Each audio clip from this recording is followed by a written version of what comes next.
President Trump new York সিটির mayor পদপ্রার্থী জোহর মামদানিকে উদ্দেশ্য করে বলেছেন, আমি একজন ডেমোক্র্যাটকেও সমর্থন করব, কিন্তু একজন কমিউনিস্টকে নয়। আর জোহর মামদানি এর উত্তরে বলেছেন, মিস্টার ট্রাম্প তার বিরুদ্ধে কমিউনিস্ট লেবেল ব্যবহার করছেন, তবে তিনি নিজেকে ডেমোক্রেটিক সোশ্যালিস্ট বলে দাবি করেন।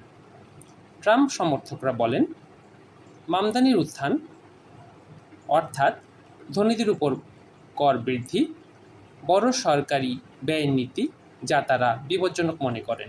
অপরদিকে মামদানি বলছেন, তিনি ভাড়া কমানো, জনপরিবহন বিনামূল্য করা, সার্বজনীন শিশু স্বাস্থ্য, শ্রমিকদের অধিকার এবং ধনীদের উপর বেশি কর এই সব নীতির পক্ষে।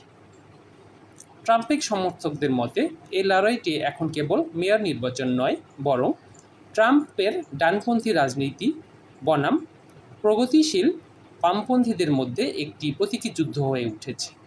অপরদিকে মামদানি সমর্থকরা বলছেন, এটা ডোনাল্ড ট্রাম্প বনাম জোহর মামদানি নয়, এটা ডোনাল্ড ট্রাম্প বনাম নিউ ইয়র্কবাসীর।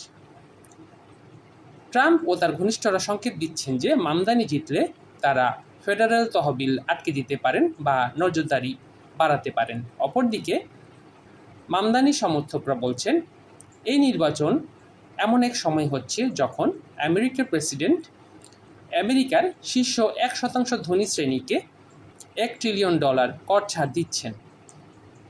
ট্রাম্প সমর্থকরা অর্থাৎ ডানপন্থী ভোটার ও মধ্যপন্থীরা একই সঙ্গে আশঙ্কা করছেন, যদি মামদানি জিতেন তাহলে এই শহরটি বামপন্থীদের হাতে চলে যাবে। মামদানি সমর্থকরা বলছেন, মামদানি পক্ষে তরুণ, বামপন্থী ও শ্রমজীবীরা ঐক্যবদ্ধ হয়েছেন। প্রায় 8.5 মিলিয়ন জনসংখ্যার এই নিউ ইয়র্ক সিটির মেয়র পদের আগাম ভোট অলরেডি শুরু হয়ে গেছে, যা 25 অক্টোবর শুরু হয়েছে এবং এই আগাম ভোট চলবে 2রা অক্টোবর পর্যন্ত। নির্বাচন অনুষ্ঠিত হবে 4 নভেম্বর, আর নতুন মেয়র দায়িত্ব নেবেন নতুন বছরের শুরুতে। সাম্প্রতিক এক জরিপে মামদানি পেয়েছেন 47% সমর্থন। তারপরে আছেন সাবেক গভর্নর অ্যান্ড্রু কুমো, যিনি একজন ডেমোক্র্যাট, উনি পেয়েছেন 29% সমর্থন, এবং রিপাবলিকান কার্টিস স্লিওয়া পিছিয়ে আছেন 16% ভোট নিয়ে। তাই জোহর মামদানি ও ট্রাম্পের এই প্রতিদ্বন্দ্বিতা যে